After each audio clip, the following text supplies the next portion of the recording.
Assalamualaikum warahmatullahi wabarakatuh.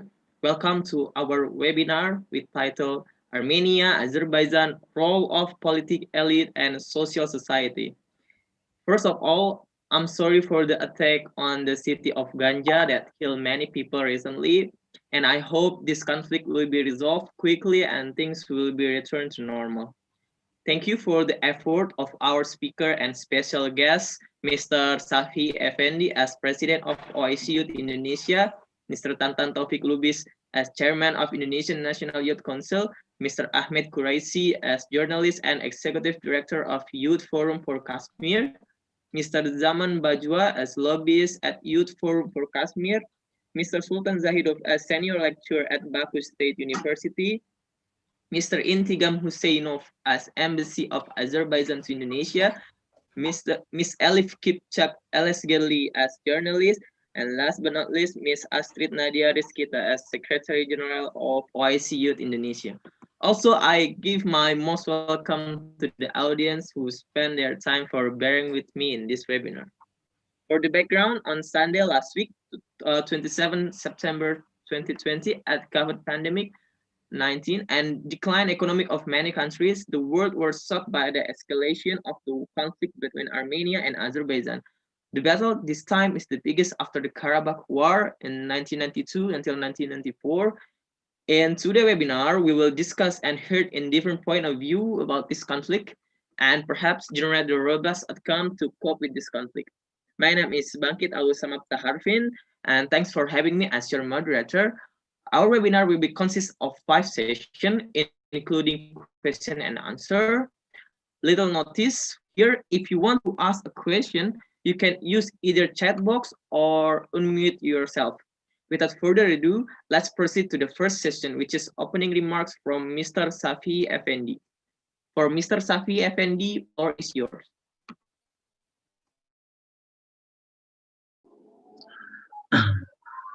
Thank you, Moderator. Bismillahirrahmanirrahim. Assalamualaikum warahmatullahi wabarakatuh. Alhamdulillah wa syukurillah. Wala hawla wala quwata illa billahil aliyil azim. Thank you for the opportunity given to me.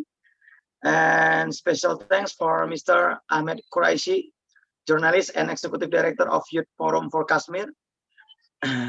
Second, Mr. Sultan Zahidov, senior lecturer at Baku State University. Thank you. And Mr. Intigam Huseynov from Embassy of Azerbaijan to Indonesia. And then Elif Kipchak Elesgerli as a journalist. And my friends, Mrs. Astrid Nadya Rizqita, the Secretary General of OIC Indonesia. And Mr. Zaman Bajwa, Lobbyist at Youth Forum for Kashmir.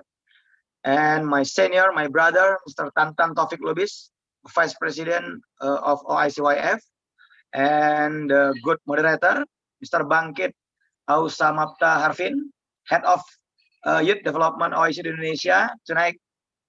So tonight we discuss such an important topic. It's the name Armenia-Azerbaijan conflict, role of political elite and civil society. Previously, as a youth, I will give an overview of the current global condition. Why global conditions? Because today we are all citizens of the world, so that there are no more physical boundaries between us. Therefore, as young people and future leaders, we must think much bigger, think much bolder, and think outside the box. Today, there are 2 major powers in the world who are at war, namely America and China, plus the American election that are now taking place. Is there a connection? Of course there is, because Trump needs the support of many countries to win this second election. As you know, America is the strongest country in the United Nations. It means that whatever happens in America will have an impact in our respective countries. This is where the opportunity is for all of us, all Islamic countries, to unite and collaborate with each other, especially for the conflict of Armenia and Azerbaijan. I see it as a form of propaganda from the superpower countries around it. And this time, Azerbaijan is the victim. Azerbaijan is a good country. I was there several times a while ago to Baku, and I met some officials there, and we talked a lot about the best future of Azerbaijan in the field of economic and natural resource. So, my best friends, there are 4 causes of war. Number 1, the territory. You know, every country will be angry if its territorial rights are invaded and taken by foreigners. Number 2, natural resource. Abundance of natural resource make other countries jealous and eventually create problems to insert their bad intentions to take natural resource can be covered up. This is a country of liars country. I hate them. Number 3, the ideological conflict. It's about difference in religion, ethnicity, and historical perspective. These issues can be ridden by certain interests. For example, Palestine, Rohingya in Burma, and Kashmir. Number 4, business. Especially for number 4, we know that there is a superpower country whose country's income comes from buying and selling weapons of war. That's the meaning that war is something that must happen to support and enlarge its business.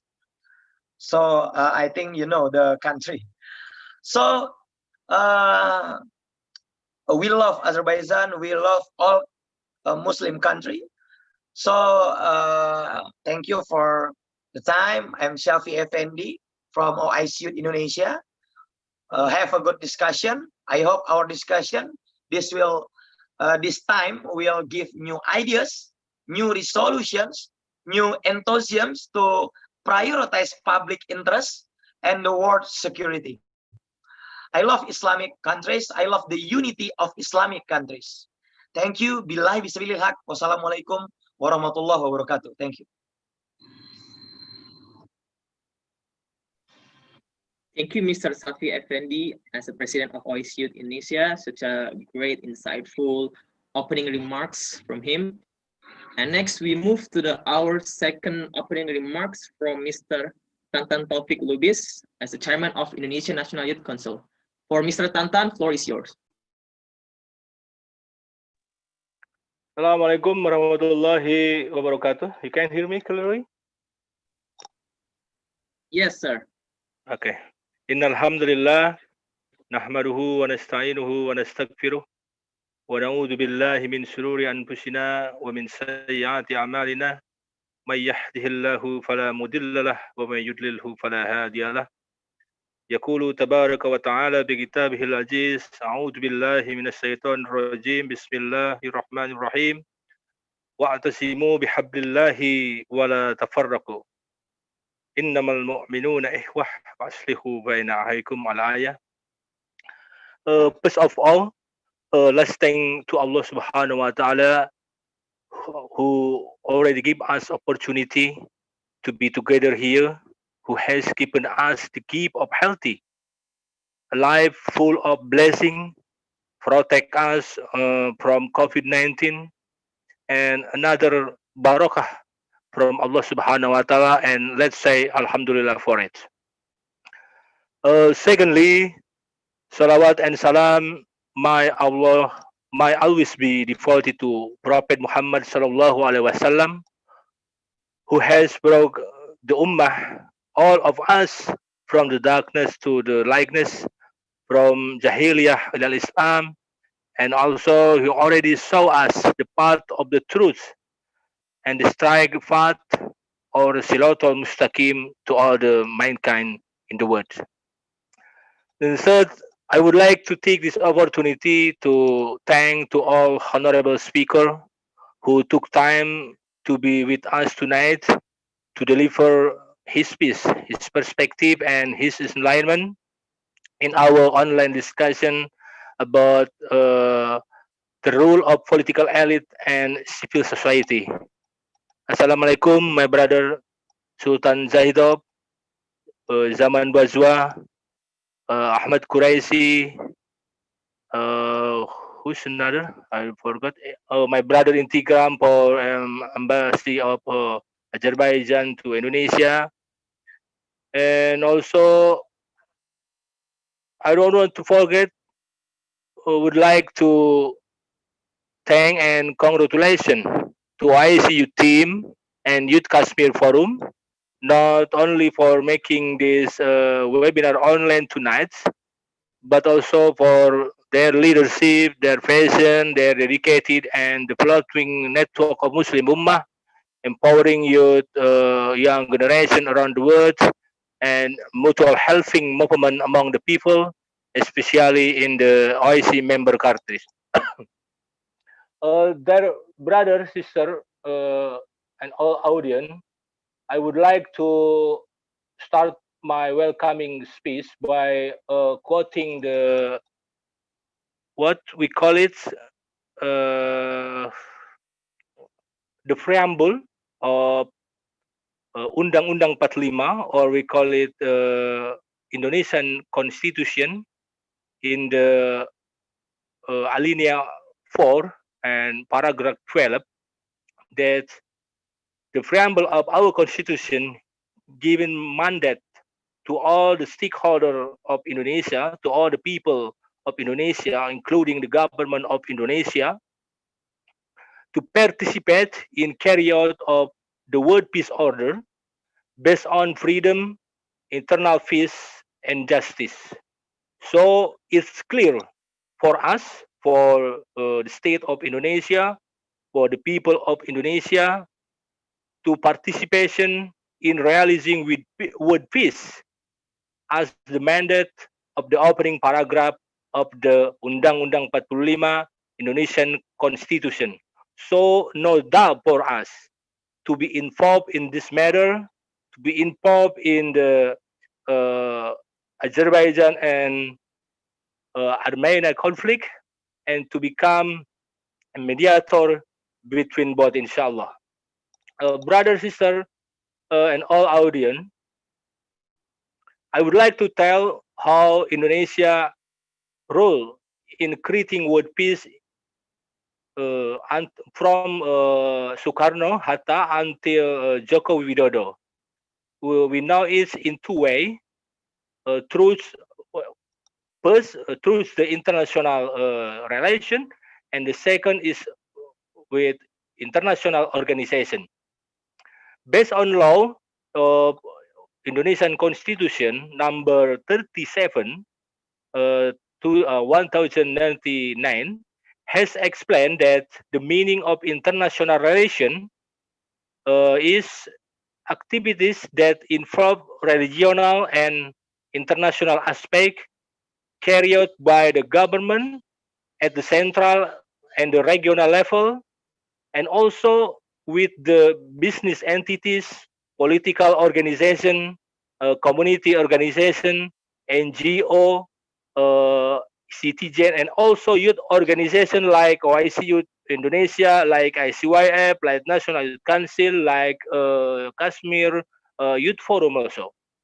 So for the Indonesian people, for the state of Indonesian, international relations have important meaning, such as that there is the international relation could make the establishment of democratic of the Republic Indonesia, and secondly, maintaining the independence of the nation and maintaining the safety of the country.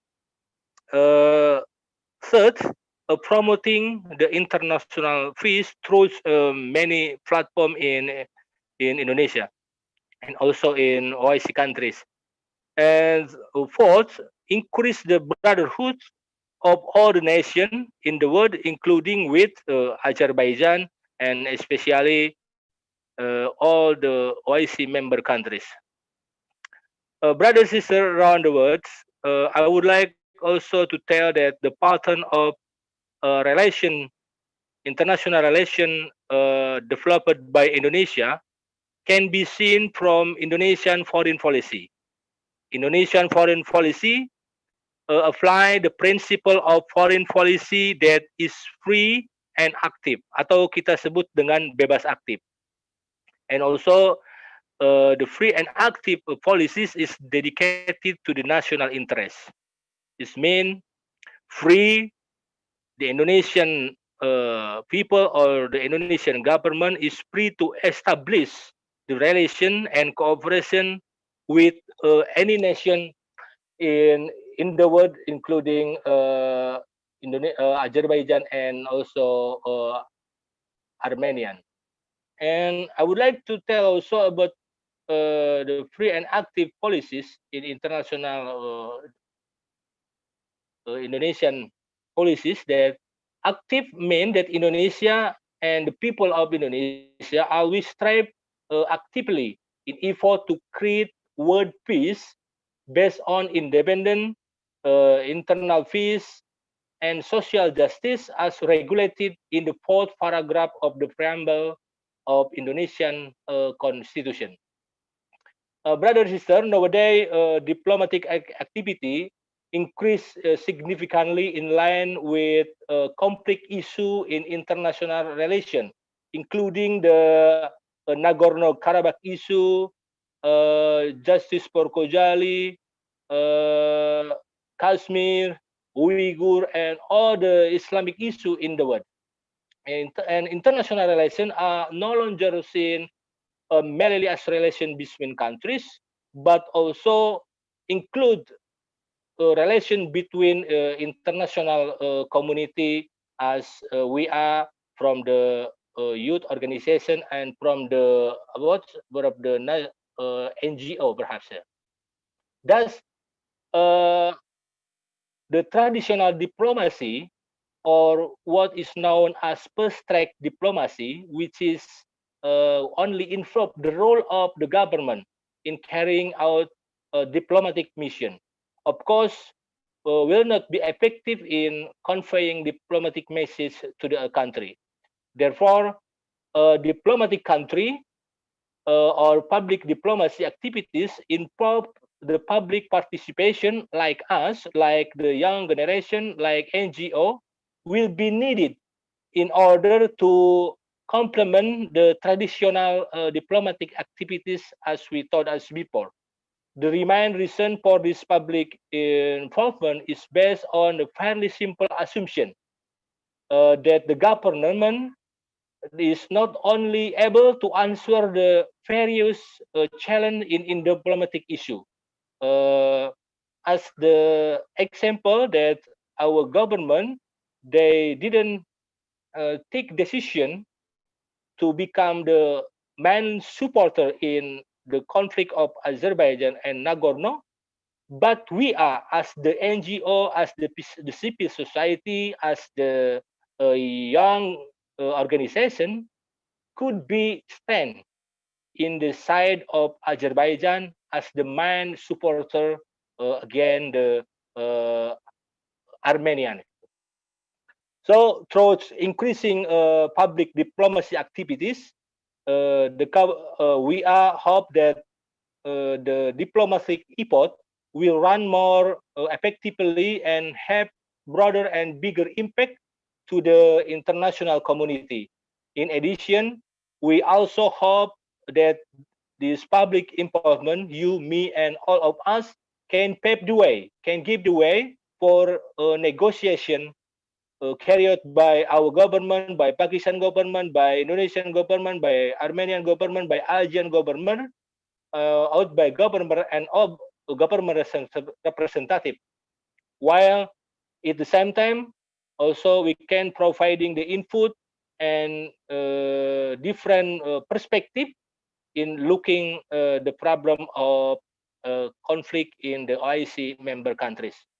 Brother and sister around the world, tonight we will discuss about the Nagorno-Karabakh, about the conflict of Armenia and Azerbaijan, and the role of political elite and civil society.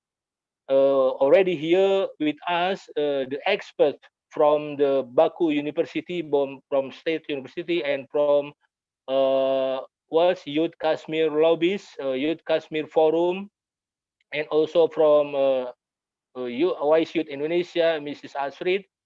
So inshallah, all of them is expert in this field and will be give us the enlightenment, the new perspective, the new opinion to make us more clever and smart to see how the solution for this conflict and making Nagorno-Karabakh back to Azerbaijan, inshallah. Thank you so much for giving me time for welcoming speech. I would like to emphasize one again that me as a personal and as the organizational, inshallah, will stand with Azerbaijan until Nagorno-Karabakh back to Azerbaijan, inshallah. Thank you so much for President Syafii Efendi, Sekjen Astrid Nadya Rizqita, and all honorable speaker and participant from all around the world. Wabillahi taufiq wal hidayah. Wallahu muwaffiq ila sabilil haq. Wassalamualaikum warahmatullahi wabarakatuh. Mereka. Waalaikumsalam. Thank you, Mr. Tantan Taufiq Lubis. Such a quality opening remarks from you. And I have some recent information that Miss Elif Kipchak cannot attend this meeting or this webinar due to the attack from the Armenian army because he is from Ganja, and we hope that everyone in Ganja, including her, is safe until this conflict is come back to normal again. And we move to the next session, which is second session. In this second session, we will hear from another point of view regarding this conflict. We have 4 panel session speakers. Each speakers will be speak 12 minutes. So without further ado, for the first speakers, I will hand over my floor to Mr. Ahmed Quraishi as journalist and executive director of Youth Forum for Kashmir. For Mr. Ahmed Quraishi, floor is yours. Yes, thank you very much, Mr. Bangkit. I'm very honored to be here, and I will not waste time in mentioning all the names, but it's very satisfying to be in the company of such very distinguished people here, both from Indonesia, from Azerbaijan, from Pakistan, from here, from ICYF and OIC Youth Indonesia, and our colleagues, also my colleagues from YFK who are here. So very quickly, I will just first, I'll just say that we're very concerned about Ms. Kipchak, as you mentioned, Ms. Bangkit, that she's unable to join us because her location is very close to the conflict area. I hope she's okay, and we pray for her and all the people in that region, and deeply concerned about this. So again, thank you to IC Youth Indonesia and YFK, our team here, for organizing this and to discuss. I look forward to listening to specifically to Mr. Zahidov, his assessment since he's there on the ground, and also Mr. Huseynov. But I just would like to mention 3 or 4 very quick points. First of all, I'd like to say something about the role of Azerbaijan. Azerbaijan as a country, I think it's a matter of great satisfaction should be for the OIC generally as an organization, but also for the many countries who have excellent relationships with Azerbaijan, to notice and to note the very positive diplomatic role that Azerbaijan has been playing in this region. So in times of conflict, when different types of reports and different types of people are questioning the positions of Azerbaijan, the positions of Armenia, I think it's very important to emphasize that Azerbaijan has been a very positive player in this region.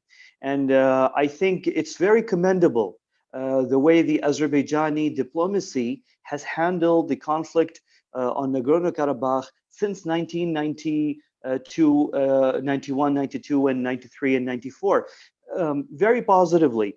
And just one look at the way Azerbaijan has managed its relationships in the immediate aftermath of the start of this conflict shows everyone the positive role that Azerbaijan has been playing for peace and stability in the region. So it's very key, it's very important to emphasize and reiterate the fact that Azerbaijan has been a force for peace, Azerbaijan has been a force for stability in the region, and Azerbaijan has exercised a lot of restraint over the past 2 decades, more than 2 decades on this conflict. So this is a key point. Another thing is, I think it's, as somebody, as we, an organization, the YFK, International Kashmir Lobby Group, Youth Forum for Kashmir, we're working on Kashmir conflict. And we've been watching how Azerbaijan has also conducted itself and managed this conflict over Nagorno-Karabakh. And I would like to emphasize and highlight the very impressive way in which Azerbaijani diplomacy has went about or reacted in the aftermath of the beginning of this conflict again. So I noticed, for example, the very positive role and the language used by Azerbaijani diplomats worldwide. For example, I think it's very commendable also the way the OIC has fully and strongly backed Azerbaijan, but also I'm impressed by the way the Azerbaijani diplomats actually went about garnering diplomatic and political support in the aftermath of the recent breakout of hostilities. So I, for example, was reading the article written by His Excellency, the Ambassador of Azerbaijan to the OIC. I think it was written in one of the Middle Eastern newspapers a couple of days ago. And the way he lobbied for Azerbaijan's diplomatic position with regards to Nagorno-Karabakh was really very impressive. Just 3 days ago, we had the ambassador of Azerbaijan to Pakistan in Islamabad, here where I am. He held a press briefing for the media here, and very impressive language was used. Particularly, I'm impressed by the way Azerbaijan has won international support for its position by emphasizing two very key points. Number one, that Azerbaijan wants peace, that Azerbaijan wants peace, and Azerbaijan is working for peace, and Azerbaijan's objective is permanent peace in the region. But at the same time, the Azerbaijani diplomacy emphasized a second point, which is justice. So Azerbaijan wants peace, but Azerbaijan also wants justice. And I thought this is this clarity in the Azerbaijani diplomacy and Azerbaijani diplomatic language is very impressive, because it tells the world and it emphasizes the fact that Azerbaijan wants peace, number one, and number two, that Azerbaijan's objective is peace with justice. And justice means that Armenia needs to do the right thing, and which is to comply with the international law and the United Nations Security Council resolutions and withdraw from the territories that Armenia occupies. A third point which I'd like to highlight as well is the way, and I'm mentioning these points, why? Because these points show how Azerbaijan has won a lot of the international support. A third point is that Azerbaijan mentioned repeatedly that it has no problem with Armenia if Armenia ends its occupation. So it's really not about hatred. It's not about spreading hate. It's not a religious war, and it's only about doing the right thing, and it's about justice, where one country is occupying territory in violation of international law, and it needs to do the right thing by withdrawing from that territory. So very impressive diplomatic language by Azerbaijan, very responsible behavior by a member country of the both United Nations and the OIC. Very peaceful language, a very legal language, and talking about peace and also justice. So very impressive. So it's no wonder that Azerbaijan has the support of both countries within the OIC, who are standing with Azerbaijan as a member country, as a Muslim country. But also Azerbaijan has the support of a wide range of countries in the region and internationally, whether they are members of OIC or they're members of the United Nations. A last point which I would like to here mention is the pragmatic diplomatic style in conflict resolution that the government and the leadership of Azerbaijan has followed.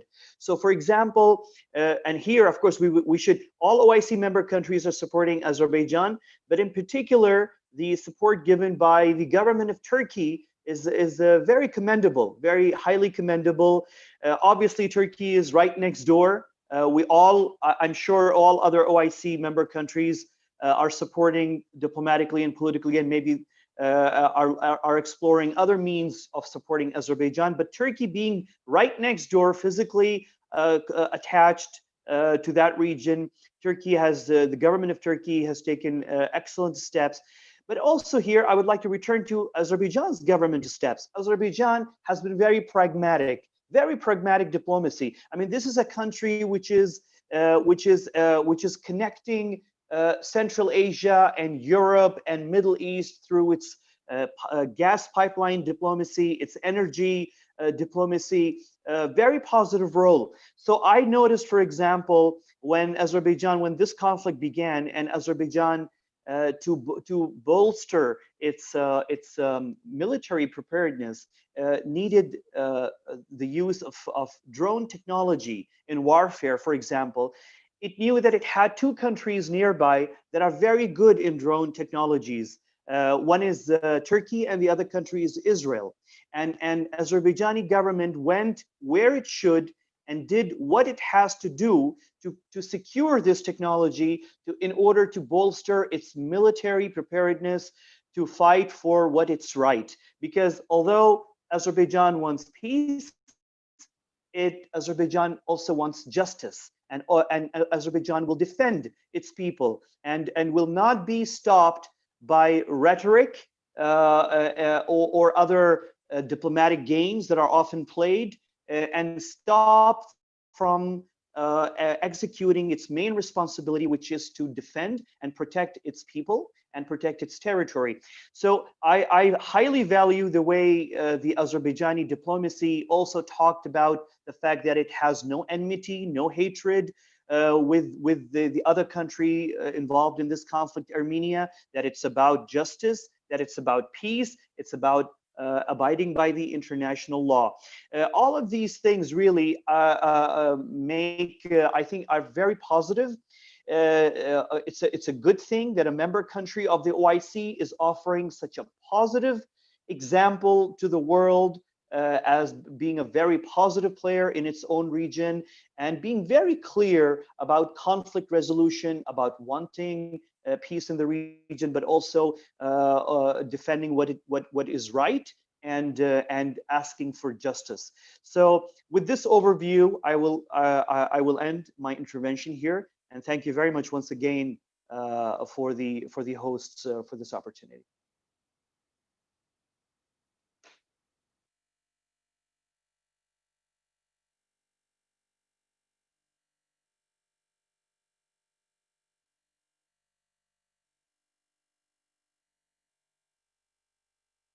I concluded. I finished my intervention.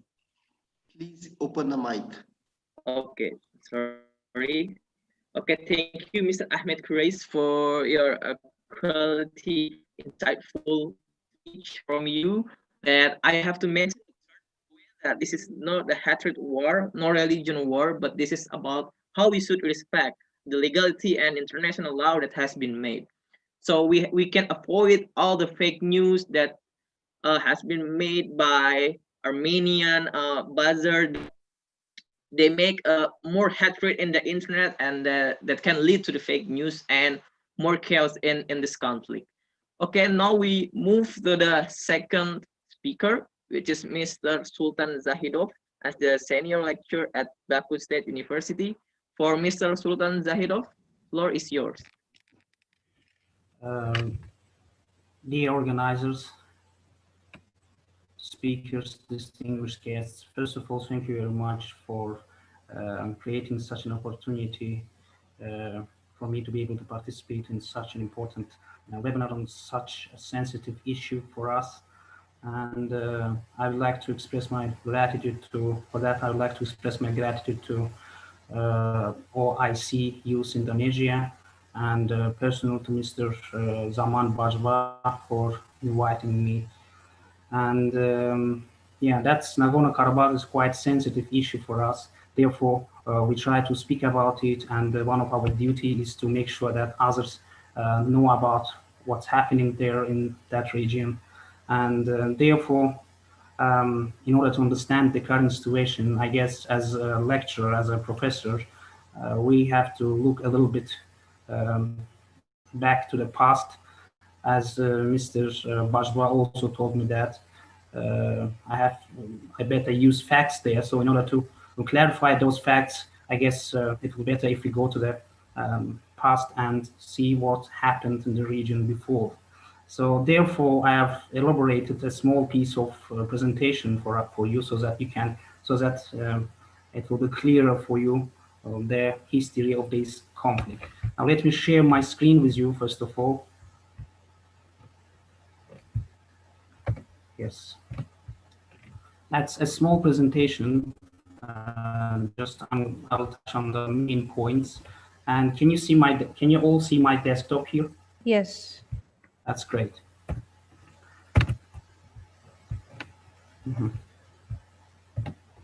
Just 1 minute.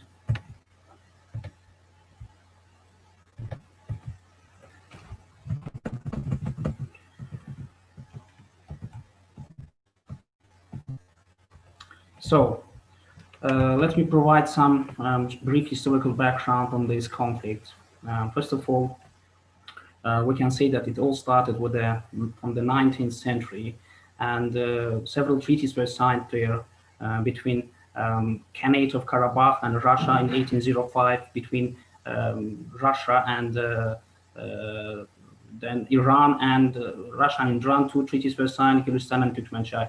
And Kipchak Treaty is important here. It has been mentioned on several occasions by our president as well, because that treaty was concluded between the Karabakh Khan Ibrahim Khan and the Russian General Sisyanov.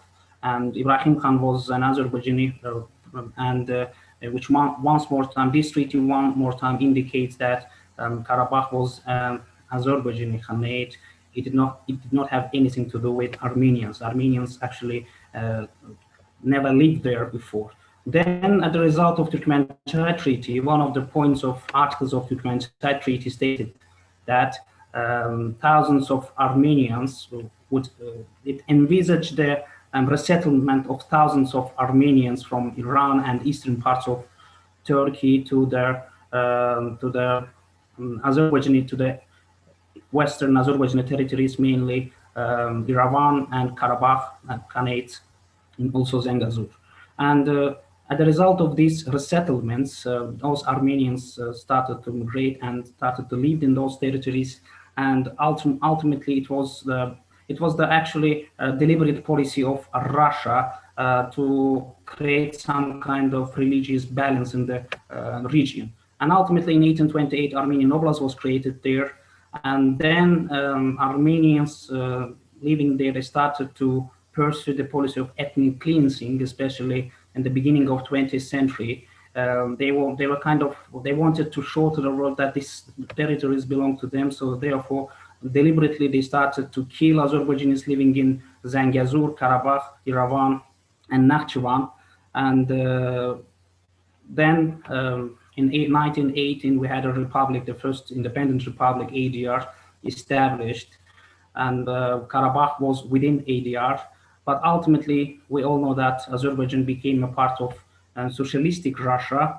And nevertheless, on July 1921, with a decision of Communistic Party, it was decided that Nagorno-Karabakh had to be within the Azerbaijan, within Azerbaijan. So therefore, Karabakh remained Karabakh obtained an autonomous status within the Azerbaijan SSR. And it all lasted until 1980s when some skirmishes and started to occur in the territory of Azerbaijan, particularly in Nagorno-Karabakh, when Armenians started to demand, let's say, independence and so on. And in 1988, February of 1988, Nagorno-Karabakh parliament voted for the unification with Armenia, and thus escalating the inter-ethnic conflict between Azerbaijanis and Armenians. And the thing was that the Moscow actually was ineffective in dealing with this problem, and some experts say that Moscow actually on purpose was not willing to do anything on that. They even ordered the dislocation of some more than 200,000 of Azerbaijanis from Armenia to Azerbaijani territories. And ultimately, when the Soviet Union collapsed, Armenians saw it as their opportunity to launch a war against Azerbaijanis in the Nagorno-Karabakh region. And the result of this war, which started in 1991 and continued until 1994, when ceasefire was concluded, Armenian forces invaded almost 20% of Azerbaijani territories, and 24,000 Azerbaijanis got killed, and 1 million refugees and IDPs emerged. Then ceasefire was brokered with the mediation of representative of Russia, Kazimirov, in 1994. But nevertheless, although this ceasefire was signed, actually there was never a real ceasefire along the contact line. Armenians have been violating this ceasefire many times by launching different kind of attacks against Azerbaijani military personnel and civilians. The important part here is about the regulation of this conflict. Since 1992, the active phase of the regulation of this conflict started, and there were several main institutions there. First, United Nations, and then OSCE, Minsk Group. United Nations, we all know that, issued 4 resolutions regarding this conflict, and I have to say that all these resolutions demanded recognized Azerbaijani territorial integrity and demanded immediate withdrawal of occupants from Azerbaijani territories.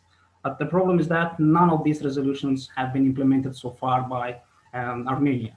Then we have another important resolution which was issued in 2008, March 14th, Resolution 62243 of the UN General Assembly on the situation in the occupied territories of Azerbaijan. And again, this resolution condemned Armenia for its aggressive policy and demanded immediate withdrawal. And of course, the involvement of OSCE must be mentioned as well. The Minsk Group was established to deal with this conflict, and there are 3 co-chairmen of Minsk Group, one from Russia, USA, and France. And indeed, in 1990s, Minsk Group came up with certain plans on the regulation of this conflict. Those plans were stage-by-stage plan, package plan, and common state plan. But nevertheless, Armenia did not demonstrate constructive stance towards these plans, and therefore those plans became ineffective as well. And ultimately, in 2007, the Madrid Principles and then updated version of Madrid Principles were introduced by the OSCE, and according to these principles, these principles envisaged the stage-by-stage withdrawal of Armenian invaders, Armenian troops from Azerbaijani territories, and it envisaged the withdrawal in the first stage and withdrawal of Armenian aggressors from the 5 districts and then from 2 districts, and then ultimately it envisaged the restoration of the communication lines and the return of Azerbaijani IDPs to their motherlands. So actually, when we now speak about the base principles, those principles are based on these let's say, Madrid principles, or we can call them framework principles. Now, speaking about the positions of parties to the conflict, and Azerbaijan definitely wants the restoration of the territorial integrity and unconditional withdrawal of Armenian occupants from all Azerbaijan territories, return of IDPs, and then the restoration of all communication lines. And then we can speak already about the status of Nagorno-Karabakh, but definitely it must be within the territorial integrity of Azerbaijan. Territorial integrity always comes above all other principles, including self-determination principle, which has been the main claim of Armenia. And here the positions of Armenia on this matter, they were speaking about the so-called Nagorno-Karabakh Republic must participate there as a third party, right of self-determination, and so on. Now, speaking about what happened recently, first of all, one must say that in 2018, we knew that the new regime came to power in Armenia, and we saw that maybe new regime would be more constructive towards the resolution of this conflict. But nevertheless, after some time, it became obvious that the new regime actually was even more destructive regarding the resolution of this conflict. They started to issue some baseless statements such as Karabakh belongs to Armenia, and they must be a certain so-called Nagorno-Karabakh must participate in this regulation process as the third party, and they even dared to change their military doctrine, and the name of that doctrine became the New War for New Territory. So what does it mean? It means it's not in Armenia is not only satisfied with the occupied Azerbaijani territories, they had an intention to capture some more territories from Azerbaijan. So therefore, and in practice, this aggressive policy of Armenia and this destructive stance toward the regulation process showed itself on July 2020, when Armenia yet again launched another provocation against Azerbaijan, not along the contact line, but along the borders between Azerbaijan and Armenia.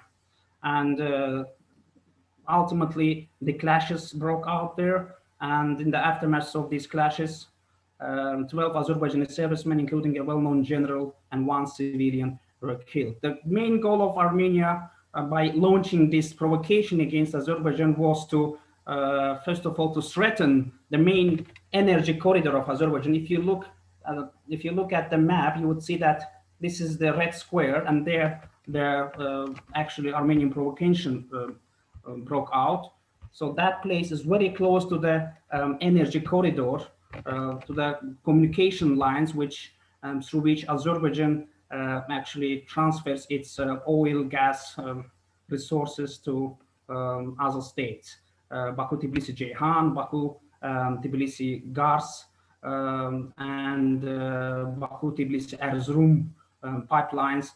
Baku, Tbilisi, Gars is actually a railway. So all these communication lines pass through that territory, and therefore Armenia, by launching this provocation, wanted to kind of threaten our energy corridor. And also Armenia wanted to create another hotspot of conflict far away from their line of contact. And also, it's quite well possible that Armenia wanted to drag the third party to this conflict. As we know, Armenia is the member of CSTO, that's a collective security treaty organization. And I just want to stop sharing 1 minute. Can you hear my voice well? Oh, we see the green screen also. I think your okay. I want to stop sharing the desktop. Just give me 1 minute and I'll fix it. Okay. So yes, and that was the so as we know, Armenia is the member of CSTO, and a third article of CSTO is very similar to the fifth article of NATO Charter, and therefore it's quite possible that Armenia wanted to drag, let's say, the third party, Russia, to this, to involve Russia to this matter, to this conflict as well. And yet another provocation by Armenia happened on August 23rd, when a sabotage group entered in Azerbaijan, and they had an intention to let's say commit terroristic acts against Azerbaijani civilians, but that group was captured by Azerbaijani military personnel. And ultimately on September 27th, yet another provocation was committed by Armenian forces in Nagorno-Karabakh against Azerbaijani civilians and military persons, and ultimately Azerbaijan started to respond adequately, and Azerbaijan started to deoccupy occupied places from Armenian invaders, and we can call it peace enforcement measure as well. While Azerbaijan is actually conducting peace enforcement measures on its own territories. So why we can call it peace enforcement, because the main goal of Azerbaijan to establish predictable, peaceful environment in the region. And as Armenia is the main threat to this environment, that's an ultimate goal for Azerbaijan to restore it. And it's not just Azerbaijani experts say it. If you look what, for example, Svante Kornell is a Swedish expert on South Caucasian, let's say, conflicts, and he also said that Armenia is the main threat to the security atmosphere in the region, and therefore Azerbaijan decided to respond assertively and to purify Azerbaijani soils from terroristic elements. Okay, and another reason for Azerbaijan to act in that matter was that the international norms and international law so far could not enforce Armenia to abide by adopted conventions and resolutions. Now, 4 resolutions were issued. Then again, there was resolutions issued by some other institutions. Armenia has been violating Geneva Protocol and so on. And the thing was that those institutions actually were ineffective in terms of pressure, exerting pressure on Armenia to abide by those resolutions and conventions. So therefore, it's actually an right and just stance of Azerbaijan, and we are on the right way, and we are actually enforcing Armenia to abide by those by the international accepted conventions and resolutions. If you have any questions regarding this, anything you would like to ask, I'm ready to respond.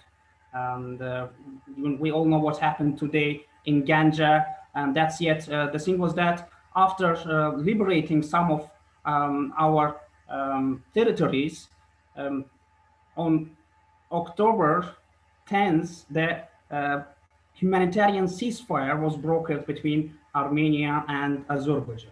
And this humanitarian ceasefire, now why we call it humanitarian, because the main aim of this ceasefire was to facilitate the exchange of dead military personnel and the exchange of prisoners. But nevertheless, Armenia yet again violated this humanitarian ceasefire by shelling ballistic missiles against Azerbaijani civilians, and one of these terroristic acts happened today in Ganja, as a result of which 9 civilians, 9 civilians got killed, and 34 civilians, including children, were wounded. So this is an act of terrorism, because the target, because Armenia deliberately, the terroristic military political regime of Armenia deliberately targeted civilians. So therefore, we can only label it as an act of terrorism, and definitely we have to demand from international community to respond adequately through different mechanisms. Yeah, thank you very much for listening, and if you have any questions, I'm ready to respond. Okay, thank you, Mr. Sultan Zahidov, for the insightful at the background of the Nagorno-Karabakh. And we know as that the Nagorno-Karabakh basically is the part of Azerbaijan, but this is more interesting because I see like such a country like Armenia that persists to want to get this such of a region, which is Nagorno-Karabakh. That means there's something in Nagorno-Karabakh that they want to make something, or they have something to take the Nagorno-Karabakh. So I think this is can make some good point for the question for the audience. So if you have some kind of a question for Mr. Sultan Zahidov, you can write now in the chat box, or you can speak. Right? You can open your mic. I can open it for you if you want. Thank you. Any question from the audience? Good night. I have a question. Yes. Good night. Right. To Mr. Sultan Zahidov, let me introduce myself. My name is Hafiz Gifari Berlianto. I am a history student from the University of Indonesia. And what I want to ask to you is that which countries does support Azerbaijan and which countries does support Armenia in the terms of like giving military support until now? Thank you. You're speaking about the military support. Yes. The thing was that our Azerbaijan definitely and also Armenia got military support from various range of states, and the main suppliers of weapons to Azerbaijan are Russia, Turkey, and Israel. That's a totally normal issue when you are in a state of war, as all other states do. That's your right to increase your military capacity.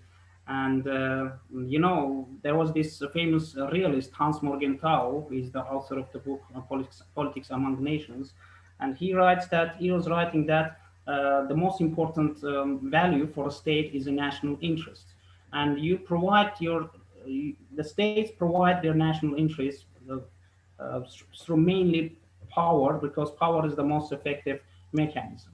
And you can either maintain your power or increase your power and demonstrating power. But the thing is that sometimes when especially you are in a state of war and international law does not, let's say, international institutions and law don't function effectively, then definitely states start to increase their military capacity. And then when international institutions are further ineffective, then the state does have a right to demonstrate it. Okay, and therefore, I guess I firmly believe that that's a normal, natural thing for a state which is in a state of war to purchase military weapons. And Armenia does the same thing. Armenia has been purchasing military weapons from various countries, and namely from Russia. But the difference was that Armenia acquires those weapons free of charge, and while Azerbaijan pays for those weapons. Okay, and that's the difference between Azerbaijan and Armenia on this matter. Thank you, Mr. Sultan Zahidov, for the answer. Is there any question from the audience for Mr. Sultan Zahidov only? Seeing none, thank you for Sultan Mr. Zahidov once again for the insightful information. And we move to the next speaker, which is Mr. Intigam Huseynov as the Embassy of Azerbaijan to Indonesia. For Mr. Intigam, floor is yours. Good evening, everybody. Thank you very much for such an opportunity. First of all, I would like to mention that these kind of events, webinars, are very important for Indonesian people, especially young people from Indonesia, which can get more information, which can receive more, let's say, real points, details about Nagorno-Karabakh conflict, Nagorno-Karabakh issue. So I would like to thank, first of all, to organizers for organizing and for inviting me and Mr. Sultan Zahidov from Azerbaijan. Is thanks to him also giving a great historical background, let's say, about the Nagorno-Karabakh issue. He mentioned very important, crucial moments of the history that should be taken into account. And Mr. Ahmed Quraishi, thank you very much, giving a key points how Azerbaijani diplomacy is acting in the recent days, especially in the situation of, let's say, Armenia's deliberate aggression towards Azerbaijan. So I'm not gonna go deep into history. Mr. Sultan already gave all important information. Just briefly, I would like to mention the importance of Gülistan and Turkmenchai treaties signed between Iranian and Qajar Empire and Russian Empire. So when we go far from, let's say, 150 years far from that date, we can see one important moment. In 1978, if I'm not mistaken, there was opening ceremony of the monument, mentioning how to say, let's say, in order to celebrate the settlements of Armenians in Karabakh. So this itself proves when Armenia came to the historical territories of Azerbaijan. And after that,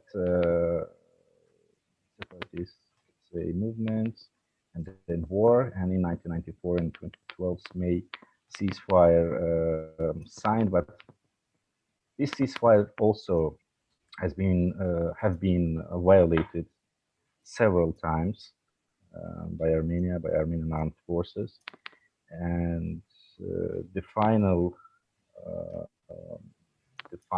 crucial moment of of Armenian aggression, of course, happened early in July this year, but it was far from the front line. They attacked Tovuz region of Azerbaijan, as Mr. Sultan already mentioned, due to their new doctrine. They declared new war for new territories. It's obviously clearly saying new war for new territories. Even ex-presidents of Armenia, Kocharian and Sarkisian, many times mentioned, even during their speeches to international media or internal media, they say that that was our historical moment. We get Karabakh, and our future generation, our young people, have to occupy, let's say, new territories, as they claim historical Armenian territories. So this is clear evidence of the terrorist aggressive nature of Armenian political and military leadership. So, of course, the September provocations of Armenia, especially on 27th September, early in the morning, they began another provocation, commit another act of aggression against Azerbaijan and Azerbaijani armed forces. How to say, defeated it, and began by the order of His Excellency President Ilham Aliyev. Azerbaijani army began counter-offensive measures. So this is very important term, and it itself shows that the military actions, all the process going within the borders of the Republic of Azerbaijan. These borders, internationally recognized borders by United Nations, by all international and regional organizations, including OIC, including non-alignment movement, including OSCE, etc. So this itself shows the position of Azerbaijan. It is the rightful position the aim of the counteroffensive measures is to protect the citizens of Azerbaijan. Also, during 2 weeks, Azerbaijani army get great success during counteroffensive measures, and one city, including one city, 2 settlements, and 37 in total. 37, I think, settlements have been liberated from occupation of Armenian armed forces.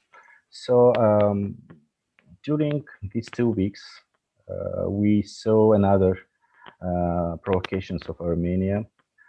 They try to involve international community to Nagorno-Karabakh. They try to show this issue, like Azerbaijan attacks Armenia, like Azerbaijani people. This is a massacre committed by Azerbaijani people against Armenian people. Of course, this is small faction, misleading of international community, and it doesn't matter the diplomacy of Azerbaijan or media or diaspora. We all trying to stand and we trying to disseminate, to convey the realities of situation to the world community. When I'm usually every day looking Armenian media. So when you look at Armenian media, you can see obviously what they write for their internal, let's say, audience. So clearly they are writing like, of course, it's false information, but what they are writing, they're writing like they killed these people, soldiers. They killed, destroyed some military equipment. They destroyed a battalion. I don't know. So they are trying to establish some illustration in order to hide the reality in the front, which is really Azerbaijani army successfully liberating its occupied territories, and of course the reality is that Armenian army is not, let's say, available, doesn't have such a power to stand to Azerbaijani army. So, but when we look at the international media, what the Armenians doing in international arena, so they are crying, they are baying to different states, organizations, please stop Azerbaijan, please Azerbaijan use terrorist groups against Armenia. There is no, of course, it's false, it is lie, there is no even single evidence that Azerbaijan use any other military group or terroristic organization. Vice versa, the reality is Armenia using, and there is hundreds of evidences, proofs that we already show through our media organizations. We try to get the realities to be reached to the international community, but unfortunately, sometimes international community doesn't want to see the realities. As you may know, on 10th October, after 10-hour lasting meeting between the ministers foreign affairs of Republic of Azerbaijan and Armenia, with the mediation of Russian Federation, humanitarian ceasefire agreed by the parties. You all know what humanitarian ceasefire means. I'm not gonna go to the details to explain this. So, right a few hours after the agreement, Armenia began to launch. First, they fired Tartar and Agdam regions of Azerbaijan. Then they fired rocket attacks to Ganja city and Mingechevir water reservoir. It is the biggest reservoir in the South Caucasus, as well as it's the biggest electricity reserve station in the South Caucasus, which supplies more than half of Azerbaijan's electricity. So very strategic point, very strategic object. Underwent rocket fire from Armenia. Our defense systems, air defense systems, successfully stopped Armenian rocket attacks towards Mingechevir and towards Baku, Tbilisi, Ceyhan, as previous speakers also already mentioned about the importance of Baku, Tbilisi, Ceyhan is a very strategic pipeline taking oil, especially from Azerbaijan, to Europe and other parts of the world. So this itself shows again the terroristic nature of political and military leadership of Armenia. So the aim of the humanitarian ceasefire was not, how to say, was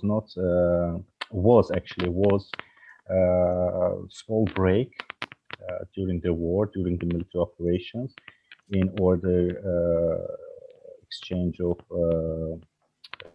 wounded, military assistance to wounded, take the dead people, dead soldiers from the battlefield. But Armenia cannot obey, cannot abide, showed its aggressive nature again by launching rockets, by realizing military attacks towards the civilian settlements of Azerbaijan. Ganja is the second largest city. The population is close to 500,000.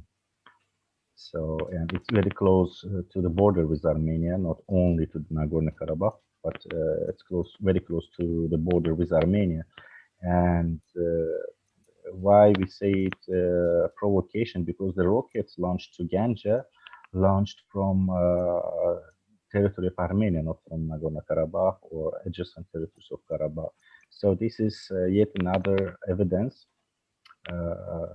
showing that Armenia tries to provoke Azerbaijan, and by that provocate Azerbaijan, and by that way try to involve their how to say, Russian army especially, and Russian army to Armenia, and of course also to bring to the world community that Azerbaijan firing, launched its rockets, making military operations in the territory of Armenia. So, but Mr. Ahmed also already mentioned about the nature of policy of Azerbaijan, especially in diplomatic field and political field. So we are still we are abiding the ceasefire. So there is no single attack from Azerbaijani side to Armenian side, especially to Armenian territory. Since the first day of the military operations, there was not even single military attack or single operation in Armenian territory. All operations, everything that happens, continuing going within the territory of Azerbaijan. That I already mentioned. The territory which is internationally recognized, accepted territory of Azerbaijan. And there is 4 UN, especially there is 4 UN Security Council resolutions which clearly mentioning that Armenian forces should must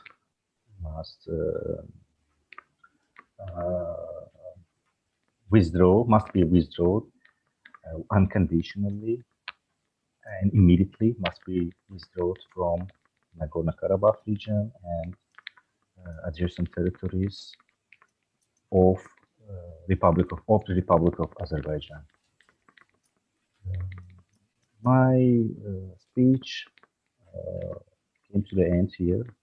Thank you for your attention, and I'm at your disposal in case you have any questions or comments. Thank you very much. Okay, thank you, Mr. Intigam, for the clarification regarding the news that has been given to the international community that no, we know the truth that the Armenian doing some fake news to make this conflict more chaotic. Okay. Exactly. Now we move to the last speaker, which is Miss Astrid Nadya Rizqita. For Miss Astrid Nadya Rizqita, the floor is yours. Thank you. Bismillahirrahmanirrahim. Am I audible? Yes. Yes. All right. Thank you so much, Mr. Harvin, for the excellent moderation.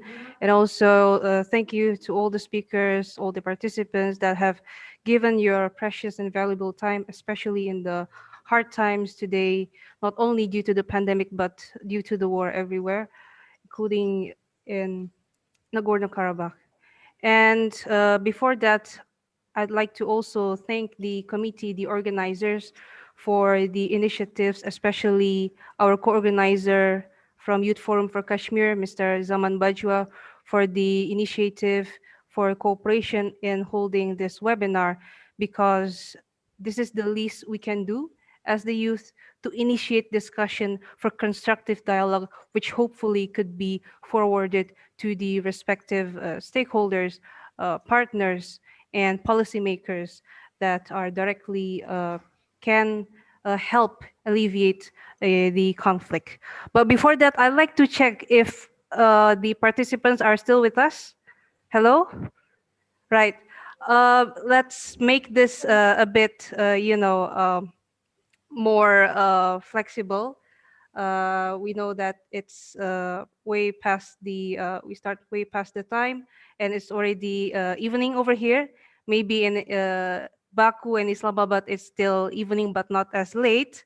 So I'd like to ask all the participants here, would like to see your semangat, let's say. So I'd like you to say 2 things. We stand with Azerbaijan. Repeat after me. We stand with Azerbaijan. Stand with Azerbaijan. We still have the Okay. spirit, Miss Astrid. Don't worry. Yeah. Oh. And It's one more not thing. too late. Karabakh is Azerbaijan. Karabakh. Karabakh is Azerbaijan. Okay. Thank you so much. Azerbaijan. Thank you so much for your response. It shows that we're indeed in support of Azerbaijan, and especially in the past 2 weeks since September 2020, there's been a very big escalation. It's the biggest actually after the 2016 conflict, and also earlier this year in July, which one of the victims was unfortunately Major General Polat Hashimov, a very a good man in the Azerbaijani army. So we have heard from the speakers regarding the background, and also the stance of other countries, and also what Azerbaijan has achieved and what they have done in terms of diplomacy, and also from our welcoming speakers regarding the importance of supporting Azerbaijan as a fellow member, OIC member state. It is our duty to support our brothers in need, and we are here to support.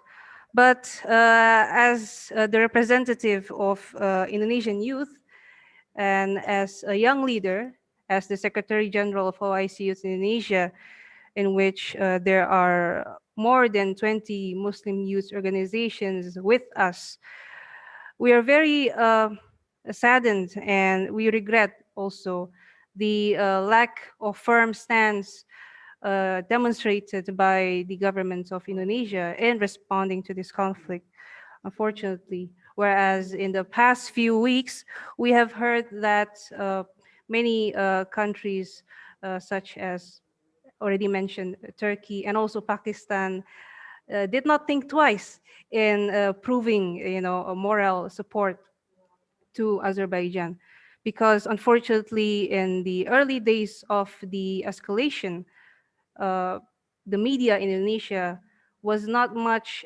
reporting on it, and even if they did, then it's more heavy to the Armenian side, or to the fact that, okay, Turkey, they responded very quickly. What's wrong with that? And they spread fake news regarding, the additional mercenaries from the terrorists sent by Turkey.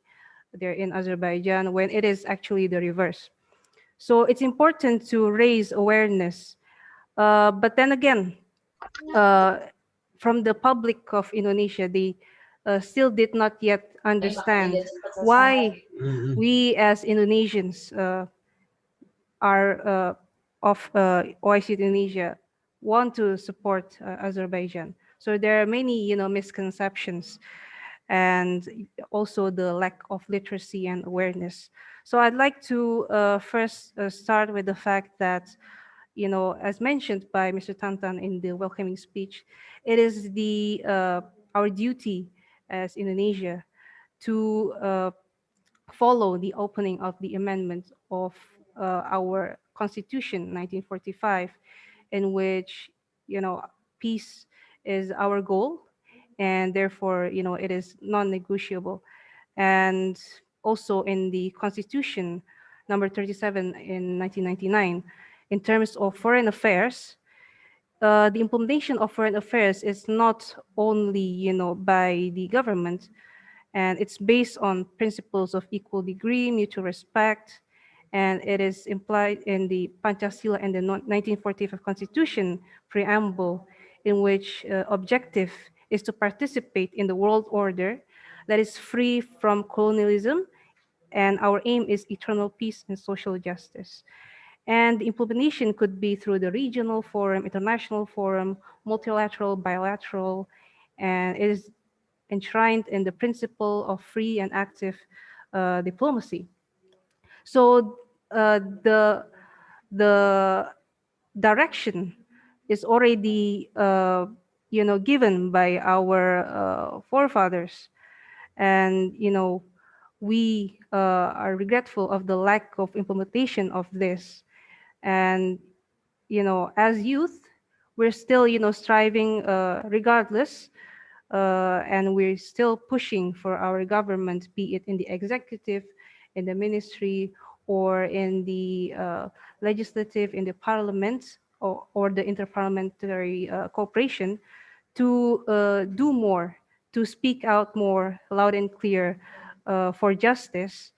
And because the foreign affairs is not only carried out by the government, but can also be done by business entities, political organizations, community organizations, NGOs, or at the very least, the Indonesian citizens. So over here, I'd like to use the forum to speak as an Indonesian citizen and as a young leader of Muslim youth organization umbrella. And it's already stated in several articles of our constitution that free and active diplomacy is our direction, and it is implemented in a creative way, active, and not just, routine. So therefore, in essence, as Indonesia, we should be more reactive and proactive in responding to conflict, especially regarding the Armenia-Azerbaijan conflict, in which there are many similarities and many commonalities between Indonesia and Azerbaijan. Even though Indonesia has diplomatic relations with Armenia, Indonesia should tap into that as well, because um, of the fact that we abide by free and active diplomacy, but it's not used as well. Because the thing is that Azerbaijan and Indonesia are member states of the OIC, and also, of course, the members of the UN, and also part of the non-aligned movement, or Indonesia, it's called Gerakan Non-Blok. Everyone we learn about it in our history books, and this is the real deal. Because first president of Indonesia, President Sukarno, was one of the co-founders of the non-aligned movement, which was basically based on the results of the 1955 Asia-Africa Conference, participated by countries all over Asia, Africa, and at that time, Azerbaijan was not yet present because it was still part of the Soviet Union, and later on joined, and Indonesia recognized Azerbaijan when it joined the UN in 1992, and then firstly, Azerbaijan was the one who initiated the establishment of Embassy of Azerbaijan in Jakarta, and it was the first representative to all of ASEAN. It was in Jakarta. So Azerbaijan saw something in Indonesia, and we responded 4 years later in opening the Embassy of Indonesia to Azerbaijan in 2010. And a lot yet needs to be done in terms of cooperation, because in terms of, again, diplomacy, as stated by Mr. Ahmed Quraishi, there's something that is exemplary from Azerbaijan in terms of diplomacy, in terms of, taking a role, because in the OIC and especially in the youth sector, they're very advanced. The human capital is also high, literacy is also high, education intake is also high. And again, because referring to the topic of the role of political elites and civil society, our political elites, our policymakers have a role in that. And if they don't see that, again, based on the principle of democracy led by inner wisdom in representation, fourth part of Pancasila, which is democracy, our people are represented in the parliament, and also we choose the people to lead the country, and they're in the executive. So basically they work for the people. And if they are, out of direction, if they seem to lack clear direction in terms of policy, then it is our duty to remind them. And it's not something to be shunned down or shut down. It is something to be appreciated, especially coming from the youth as leaders of tomorrow. So it's not only a jargon, because youth are from 16 to 30, and these years are the forming years of any any human. And youth are very dynamic. They especially in the pandemic, we see that the youth are more reactive in adapting to the change. We teach the other older generations how to use the Zoom, for example, how to make use of the internet. And we see on Twitter the activism in social media these days. Many generations, the boomer generations, the millennials, the youth, Generation Z, are using the Twitter to raise awareness, using Facebook to raise awareness, using hashtags. So it's not just a play, but it's to raise awareness. And we can see how many people support the cause.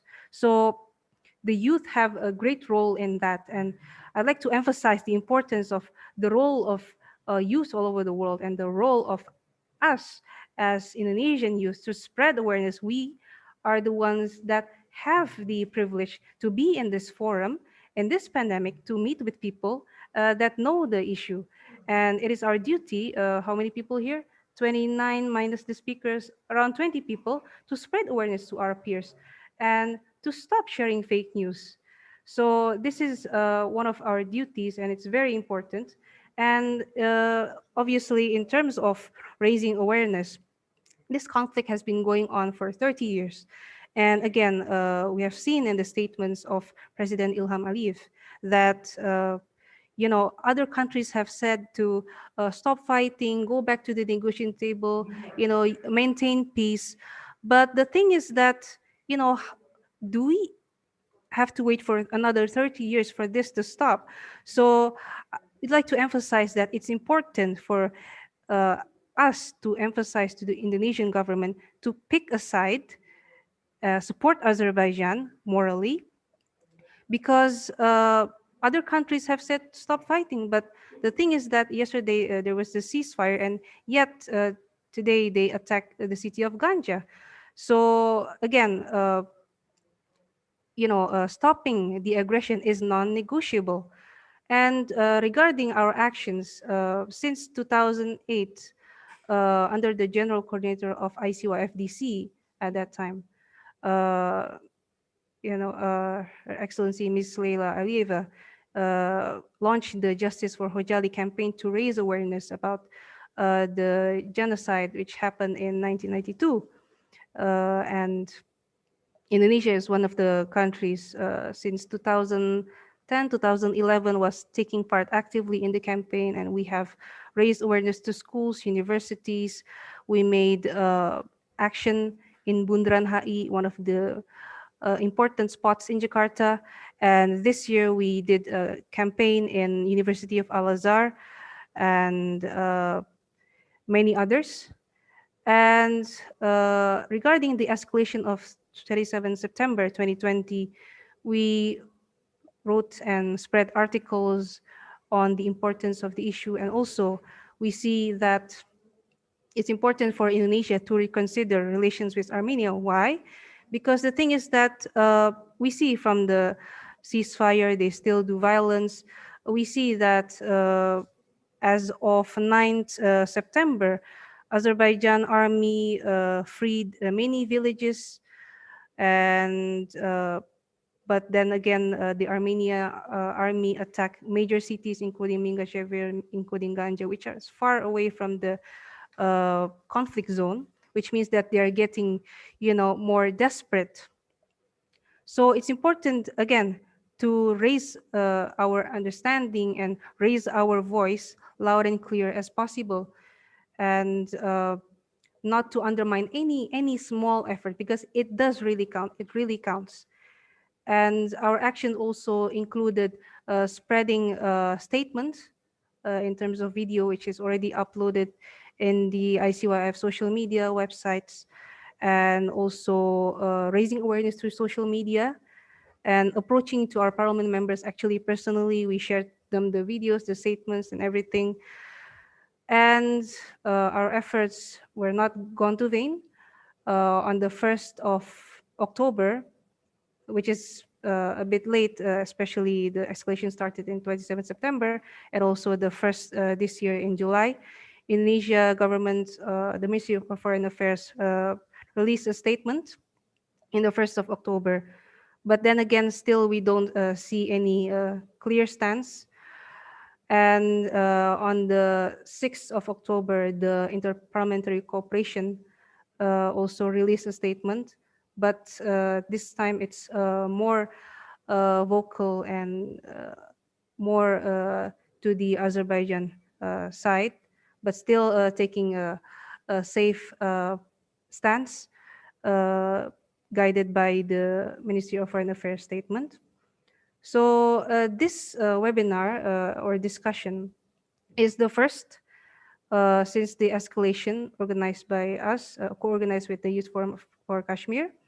which we are very thankful for. And actually, next week we're going to conduct another one, which fully conducted in Indonesian, because we don't want language to be a barrier. So there should be no excuse after this for us as Indonesian youth to not be aware.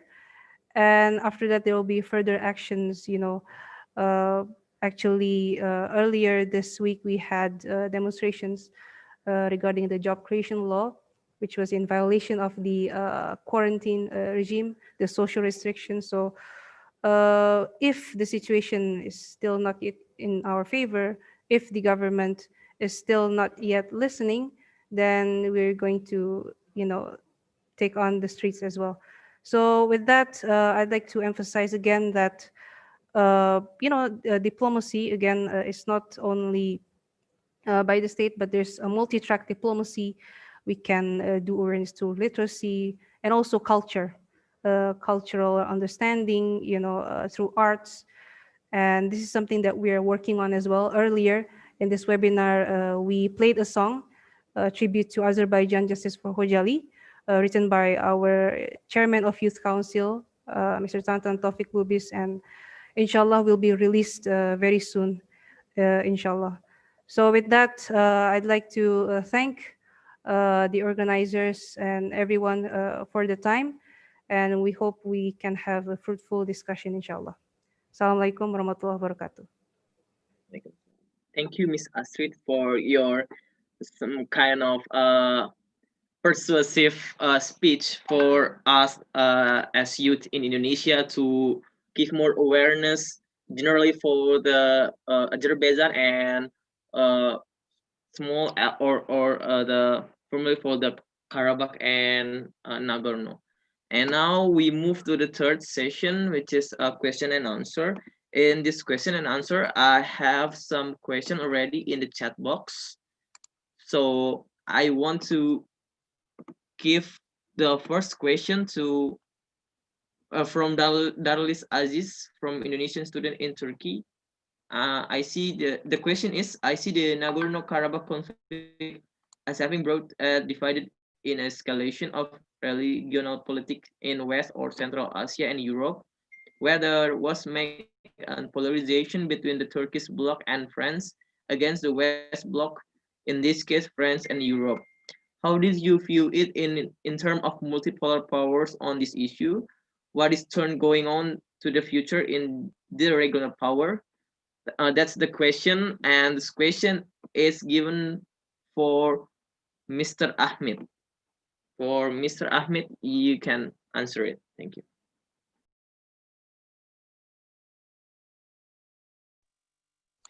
I think we have two other people who are probably more qualified than I am to answer this question, specifically Mr.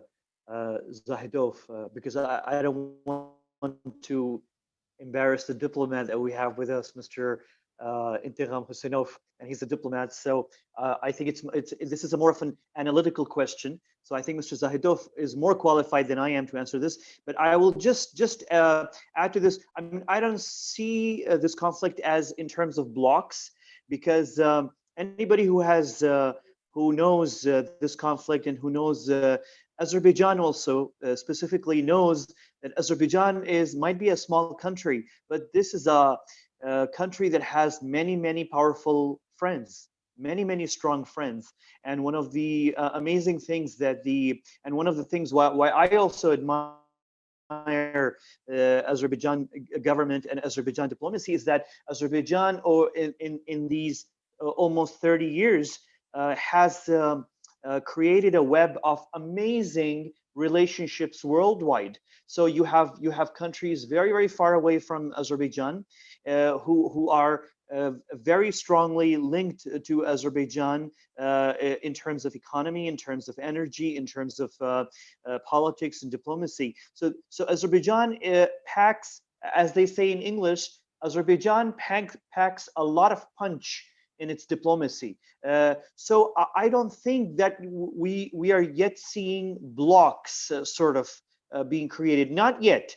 I hope not. This conflict does not run longer.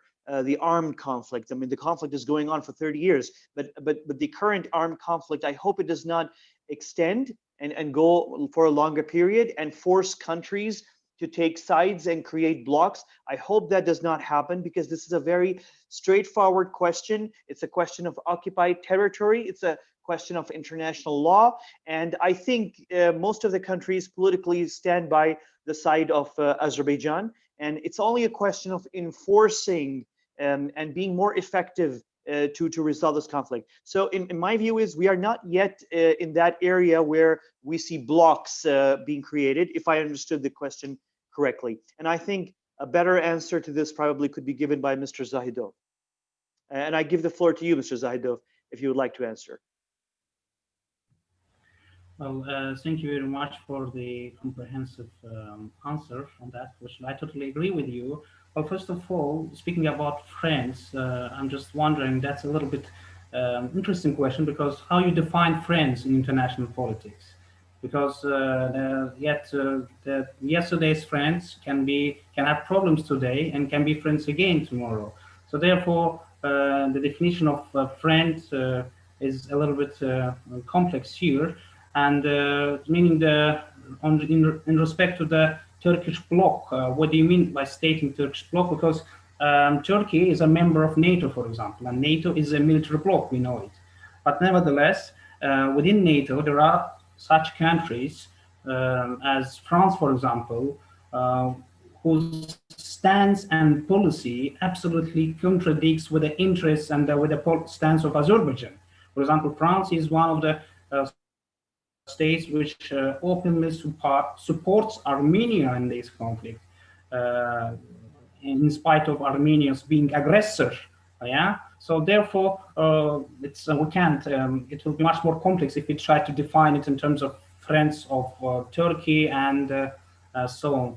And but definitely there are countries which are interested, let's say interested states in this matter, which are, for example, regional actors. We can name them: Russia, for example, Iran, and Turkey, and each of these states has, let's say, various position on this matter, and also definitely United States and Western and European states as well, and we can include some other actors as further Pakistan and Asian states and so on.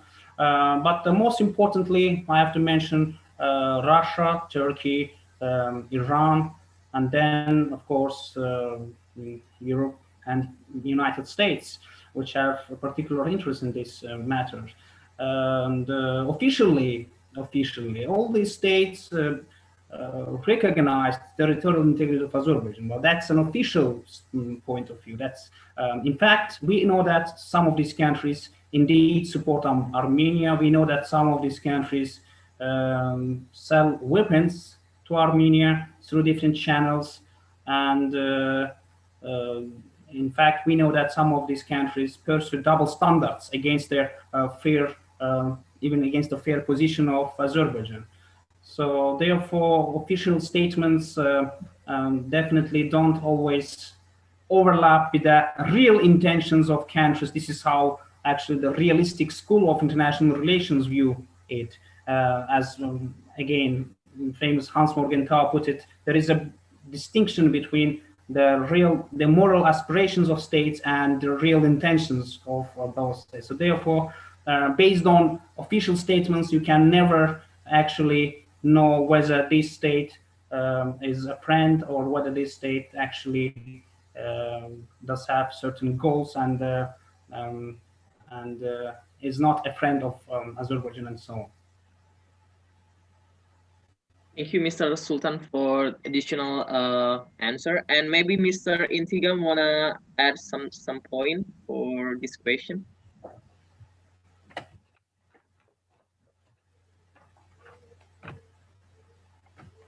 Yeah, thank you for question. Again, also as previous colleagues, Mr. Ahmed and Mr. Sultan mentioned very important moments. First of all, it is important to clarify what what dear darlings mean when he say or she say Turkish bloc or French bloc or the Western bloc, in case France, for example, here. So Mr. Sultan made a good point that both France and Turkey are members of NATO bloc. So they are in one specific bloc. They are together. But in this specific case, in Nagorno-Karabakh, there is no, of course, such a blocks politically or militarily, as Mr. Ahmed also said. So, but yeah, of course, there are spread of interests where Turkey supports morally and politically supports Azerbaijan, while France, in this case, supporting Armenia. So, but it's doesn't mean that there is such a bloc or such a Western bloc or Turkish bloc, or separation of blocs. So, my answer on this question is in this point. So, that's it. Okay, thank you, Mr. Instigam, for your additional answer. And we move to the second question from Aldo. He is a student of international relations at UNIDA. He wants to ask about, I heard news told that there is a kind of conscription in the Azerbaijan. So does the conscription for a civilian organized by government really effective in order to tackle the clash with Armenian? This question is given to Mr. Intigam. For Mr. Intigam. Yes, yeah. I saw already this question, and so first of all, there is no such a conscription. There is a semi or partially mobilization, which means that only military people, I mean only people with a military background, but currently civilians, they are calling by the army, calling to the army. So beside that, of course, there are hundreds of thousands of volunteers, which people voluntarily going to front line, seeking to fight shoulder to shoulder with the Azerbaijan army, with their brothers and sisters, and to protect their lands. Yeah, but we cannot talk, or there is no such, how to say, a moment that there is a full conscription or civilians are being called to the army. No, there is no such situation. This is false. And again, while I was talking about using of terrorist groups by Armenia, there are hundreds of evidences. So we have a 10 million population, despite Armenia have 2 million population. So why 10 million population should call any terrorist group or any other militants from other countries or other regions? Beside that, why so 10 million population country have enough strong army? A number of Azerbaijan army is much more bigger than Armenian army, consequently. And why do we need for such conscription of civilians? But despite that, there are a bunch of videos in the internet that you can see how Armenian police forcibly takes young people, students, from the streets of Armenia, from the streets of Yerevan. So, yeah, this, I hope, fully covered your question. Additional question, I'm at your disposal. Okay, thank you, Mr. Intigam, for your answer. I hope that will be clear for you. And we move to the next question from Aruj Fatima, a student of international relations from Pakistan. She asked about what role can Pakistan play in resolving this conflict? What could be the consequences? And I think this question will be properly answered by Mr. Ahmed. for Mr. Ahmed as the representative of Pakistan. You may have the floor. Right. Thank you. Thank you, Aruj. Of course, I'm not representing the government of Pakistan, but obviously we work very closely with the government authorities in our work on Kashmir conflict. So, but I understand, I know about the Pakistani government position. First of all, what Pakistan can do, Pakistan does not have, I mean, we definitely in Pakistan cannot mediate between Armenia and Azerbaijan. So the mediation role, Pakistan cannot play that for a very, very simple reason. And that is that we have a very, very strong relationship with Azerbaijan, but we do not recognize the Republic of Armenia. So because we do not have any diplomatic channels with Armenia, there is no way for Pakistan to mediate between Armenia and Azerbaijan. Why is that important? Because to answer that, let me just give you an example of our neighboring country, Iran. Iran has diplomatic relations with Azerbaijan, and Iran has diplomatic relations with Armenia. So the government of Iran offered to mediate between Armenia and Azerbaijan. Iran can do that, and it's a good thing that they're doing it. They can do that because they have relationship. They can speak to Armenian officials. They can call them, and they can call officials in Azerbaijan as well. In Pakistan, I don't think Pakistani officials can do that because, again, we don't have diplomatic relations with Armenia. So that's one thing. So there's no way of helping in that way. The second help is any other help that Azerbaijan wants Pakistan to give. So Pakistan is giving a very strong political and diplomatic support to Azerbaijan in any way that the Azerbaijani government wants. Plus, if Azerbaijan asks Pakistan to give support in any other way, I think the Pakistani government will do that as well. And they're open to that as well. So there's a very full, very strong support. We already have military to military relationship with Azerbaijan, very strong. We are already members of the OIC. We are, Azerbaijan is also, I think, the member of the contact group on Kashmir in the OIC. We have a multi-layered, very, very close relationship with Azerbaijan. So I suppose, I'm assuming, I'm not a government representative, that if Azerbaijan asks Pakistan any support, any type of help or support, I think Pakistan would be willing to give that, with the exception of mediation between Armenia and Azerbaijan. That is the only thing which I think Pakistan cannot do, because again, you need diplomatic channels for that, and we don't have that with Armenia. So the support is there, and I'm sure we're going to see that in the days to come. Thank you. Thank you, Mr. Ahmed, for the answer. And maybe Mr. Zaman Bajwa want to add something regarding this question. You may have the floor.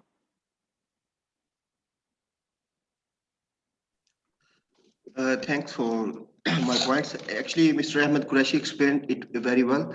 But on the behalf of youth, I can say that we can give you the moral support and sports like that on social media to highlight this issue and to sensitize the world about the ongoing crisis and the role of the elite and the big institutions like the United Nations about the implementation of their resolutions on Nagorno-Karabakh conflict.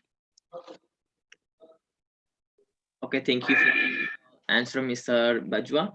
And next, we move to the fourth session, with just a closing remark from Mr. Zaman Bajwa as the lobbyist at Youth Forum for Kashmir. For Mr. Zaman Bajwa, time is yours. First of all, I want to thank OIC Youth Indonesia to accepting our request to collaboration in this event. And after that, I want to thank Mr. Sultan Zahidov, Intigam, Huseynov from the Embassy of Azerbaijan to Indonesia, and Mr. Ahmed Quraishi to speak on this webinar.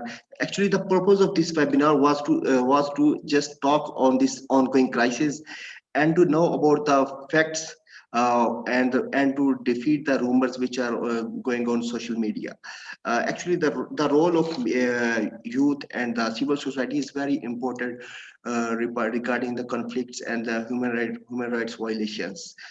So I think we get our agenda, because our very worthy panelists spoke on the different aspects of this conflict, from the history and the efforts of Azerbaijan to implement the peace in the region, as well as Mr. Ahmed Quraishi described about the effectiveness and the lobbying techniques of the Azerbaijan diplomatic corps to highlight this issue and to just mold this issue in their favors, as well as Mr. Taufiq, Lubis, and Miss Nadya Astrid talk about the policies of Indonesian government, and how Indonesian students and the youth can uh, ask about the responsibilities and the clear stance of the Indonesian government regarding this conflict. So it was an effort to just highlight the issue. That's it. And thanks a lot, dear speakers and the audience, to come to this webinar and just contribute in that. Thanks a lot. Thank you, Mr. Zaman Bajwa, for your closing remarks. Now we move to the last session, which is a photo session. For all participant and speaker, kindly open your camera, because the host will be taking a photo of ours. For the host, I give the floor for you to give the command for the photo. For Mr. Budi. Thank you, moderator, Mr. Bangkit, for giving me time. Wait, let me open my. Okay. Okay, guys. So I would like to ask for all the participants, please show us your handsome and beautiful face so we can have a good photo session around here, guys. Okay. Okay, everyone, open your face cam, webcam. I still see someone hasn't opened yet. Nabila, Lydia, Abdi, Ibrahim, Yusuf, Anna, Mr. Syafii, our president. Please show us your handsome face, sir. So all the ladies will love it, sir. And then, okay.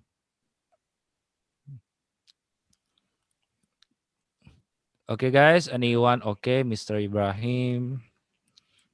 So I'm gonna first photo this the first 1, 2, 3, 4, 25 people, and the next I go to the second page. Okay, guys. So this for the first page only, from Sultan Zahidov until Astrid Nadya E4. Okay. So let me start first, and then let's say okay, what's okay, sorry. Okay, say cheese, everyone. Cheese. Is Wait. Give me a moment. Sorry. Okay, and then let's do it with any style you like, guys. Any style what you like. Okay. So I'm gonna say 1, 2, 3, cheese.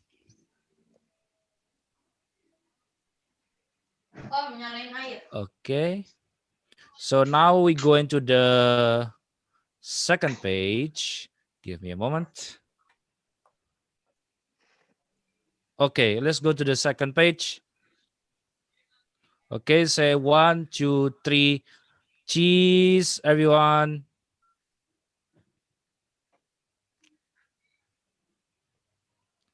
Wait, just a moment. Okay, one more time. Freestyle, guys. Freestyle. 1, 2, 3, cheese. And okay. So thank everyone for the photo session. Even there is some still people still shy to open his or her face cam. Hopefully next it won't be like that again. Okay. I give back to you, moderator. Thank you. Thank you, Mr. Budi. And for the closing statement, that I want to say thank you for the speaker for valuable information that we got today regarding Armenian Azerbaijan conflict. I hope we got the lesson and avoid another conflict in the future. I will end this session with a quote from Ronald Reagan, which said, "Peace is not absence of conflict; it is the ability to handle conflict by the peace means." My name is Bangkit Ausamapta Harvin, and see you in the other webinar. Wassalamualaikum warahmatullahi wabarakatuh. Stay safe, everyone. Lobbyist. Thank you. Bye-bye. Puterin lagu sekali lagi dong. Okay, Mr. Tantan request for playing one more time for the new music, the trip before Nagorno-Karabakh. Can you please send the link of that song to us as well? I want to have that link as well. Yes, of course. Sure. For the host, you can play now. Atas konflik yang terjadi di Armenia dan Azerbaijan yang hari keempat hari ini, kami dari OIC Indonesia menyayangkan minimnya perhatian pemerintah Indonesia terhadap konflik yang terjadi di Nagorno-Karabakh, wilayah Azerbaijan yang telah ditetapkan menjadi teritorial Azerbaijan di PBB pada tahun 1993. Sebagai negara yang punya hubungan diplomatik kepada Armenia, kita seharusnya mengerti kondisi yang terjadi di lapangan, bahwasanya serangan yang dilakukan oleh Azerbaijan adalah bentuk counter ofensif terhadap teritorial yang dimilikinya. Untuk itu, kami mengharapkan Pak Jokowi, Ibu Menlu untuk menyuarakan kebenaran.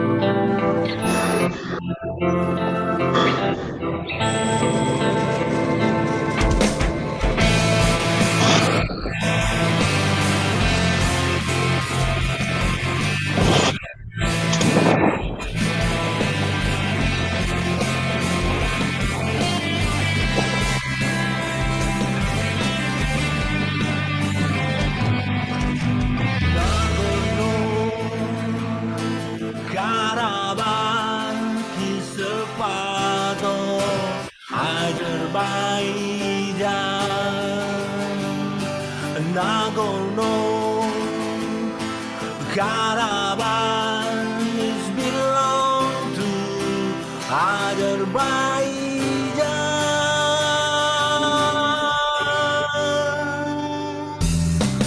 Know their home, their life when everything was taken. They expelled from their land of his birthplace, Ghazali.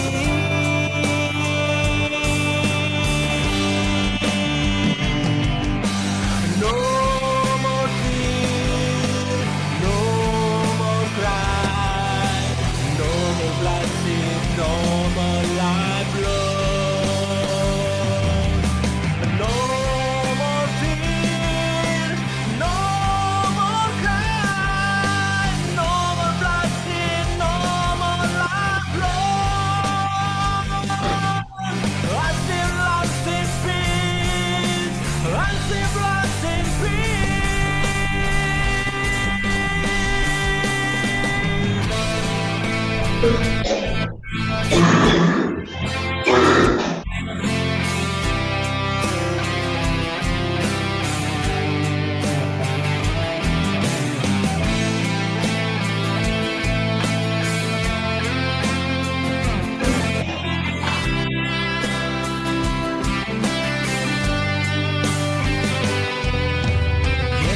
Genocide is a crime against humanity.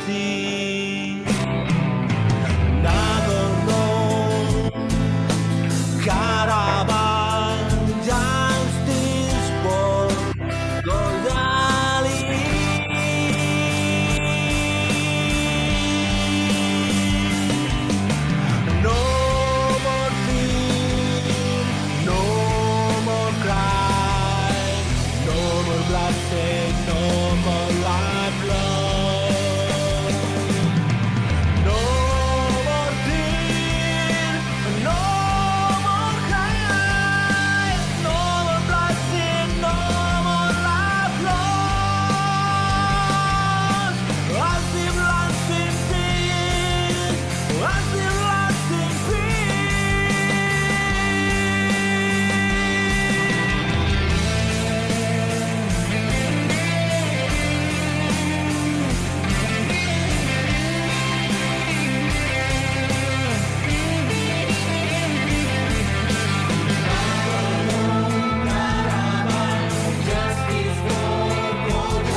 Cocok, udah beres, mantap.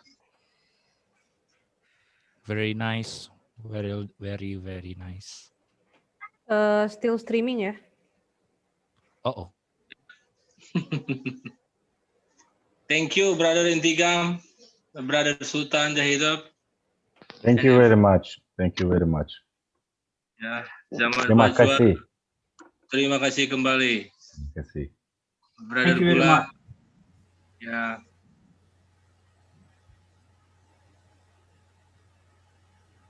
Thank you everyone. See you in the next webinar session.